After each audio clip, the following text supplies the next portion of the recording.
അതായത് ആറ്റുകാൽ ക്ഷേത്രത്തിൻ്റെ മുറ്റത്തെ പരിസരം ഈ 2 ഭാഗങ്ങളിലായി, ഒപ്പം കിഴക്കേക്കോട്ട, തമ്പാനൂർ തുടങ്ങി വിവിധ ഭാഗങ്ങളിലായി ഈ പൊങ്കാലയിടുന്ന മേഖലകളിലെല്ലാം തന്നെ ഈ കുടിവെള്ള സൗകര്യങ്ങൾ ഒരുക്കിയിട്ടുണ്ട് എന്നതാണ്. ഒപ്പം തന്നെ ഈ പറയുന്നത് പോലെ മെഡിക്കൽ ടീമിനെയും ആംബുലൻസും മെഡിക്കൽ ടീം സംവിധാനങ്ങളും ഓരോ ഭാഗങ്ങളിലായി ഒരുക്കിയിട്ടുണ്ട്. ഏതെങ്കിലും തരത്തിൽ അസ്വസ്ഥത നേരിടുകയാണെങ്കിൽ അത് പറയാനായി നിർദ്ദേശങ്ങൾ നൽകിയിട്ടുണ്ട്. ഒപ്പം ഈ പറയുന്നത് പോലെ തൊപ്പിയും വസ്ത്രങ്ങളിലുമൊക്കെ ഈ ചൂടുകാലം ആയതുകൊണ്ട് ശ്രദ്ധ പുലർത്താനുള്ള നിർദ്ദേശങ്ങൾ നൽകിയിട്ടുണ്ട്. ഈ പണ്ടാര അടുപ്പ് ക്രമീകരിക്കുന്ന ഈ ഭാഗത്താണ് നമ്മൾ ഇപ്പോൾ ഉള്ളത്. അങ്ങനെ എല്ലാ ക്രമീകരണങ്ങളും ഏതായാലും ഈ ആറ്റുകാൽ ക്ഷേത്രത്തെ സംബന്ധിച്ചിടത്തോളം ഒരുങ്ങിയിട്ടുണ്ട് എന്നുള്ളത് തന്നെയാണ് അരുൺ.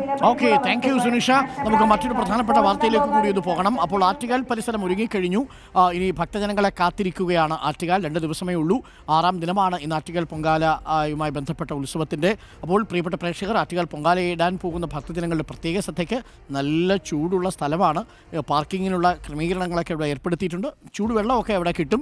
അതോടൊപ്പം തന്നെ ഇഷ്ടംപോലെ ഭക്ഷണവും നിങ്ങൾക്ക് അവിടെ കിട്ടും. പക്ഷേ ഏറ്റവും പ്രധാനപ്പെട്ട കാര്യം, തണലുള്ള സ്ഥലം നോക്കി നിന്ന് നിങ്ങൾ പൊങ്കാലയിടാൻ ഇറങ്ങുക എന്നുള്ളതാണ്. കയ്യിൽ കുട കരുതാൻ ഒരു കാരണവശാലും മറക്കരുത്. അതേപോലെ അൾട്രാവയലറ്റ് രശ്മികൾ ഏൽക്കുക എന്നുള്ളത് കുറച്ചു നേരം ഏറ്റു നിന്നാൽ അത് അർബുദത്തിനൊക്കെ കാരണമാകും. അതൊക്കെ നിങ്ങൾ കരുതി വേണം വരാൻ.